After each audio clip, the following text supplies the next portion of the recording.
A day in my life as a young, hardworking na mga. Hello, it's me, Honey, again po. Aba, himala, may pasok nung Sunday. Parang iba yung boses ko ngayon. Parang need kita. Hay, mali. Pero carry na. Tatawid na nga sana kami. May nakita akong pupo. At sobrang pasasalamat ko sa pupo na yun. Kasi muntikan akong pumasok na nakachinelas, B. E di puro balik sa bahay kahit madilim. Ang aga ng gising ko ngayon kasi maaga yung pasok namin. Ang dilim pa nga. Pero carry na, mahal naman kita. Uy, Char. Excited nga ako kasi may kainan kami ngayon. Magbubudol fight kami. Budil?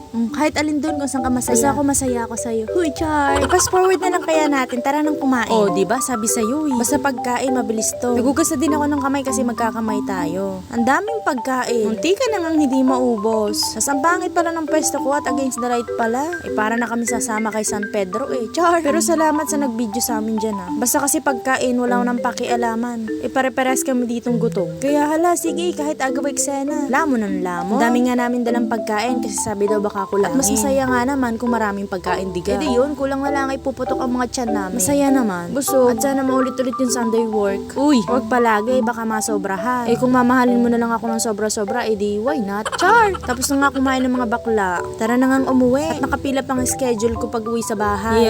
Buti na lamang din at maganda ang panahon ngayong araw. Ganito lagi ang eksena pag uwi ang takbuhan. Tapos pagdating mo sa sasakyan mong bus, nakasara pala. Anong meron din? Eh yan naman pala, may dapat unahin mo ng mapuno. Hindi mo naman sinabi sa akin na kailangan mong unahin na siya, hindi ako. Char! Balikom na rin kami ng mga damit.